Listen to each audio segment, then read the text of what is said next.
যেই পাখিটা আর কি আমি দেখতেছি, ঠিক আছে, এই পাখিটা আমি দেখার জন্য অনেক ওয়েট করছিলাম, এদিকে ডাক শুনছিলাম বাট কখনো দেখি নাই। ঠিক আছে, আমি ইউটিউবে দেখছি অনেক, ফেসবুকেও দেখছি, বাট এই প্রথম মনে হয় আমি সরাসরি দেখতেছি, হঠাৎ আমার চোখে পড়ছে। আজকে আবার এই জন্য আপনাদের কাছে শেয়ার করলাম। এই যে পাখিটা হঠাৎ চোখে পড়লো আজকে, অনেক সুন্দর। এতদিন ডাক শুনছি যে উপরে বৈশা বৈশা ডাকে, এই যে কই গেল, এই যে এই গাছে বসে বসে ডাকতো, ওই গাছে বসে বসে ডাকতো, উপর থেকে দেখতাম বাট নিচে থেকে দেখিনি। আজকে এই ফার্স্ট নিচে থেকে দেখলাম, উপর থেকে দেখছিলাম, এই যে উপর আর ভিডিও করতে পারি নাই।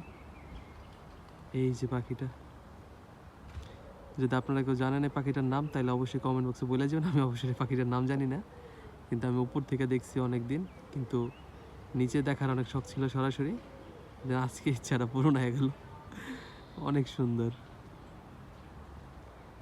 যাক, এখন আর ভিডিও ভালোভাবে দেখা যেতেছে না, বাট প্রথম অনেক সুন্দরভাবে দেখা গেছে।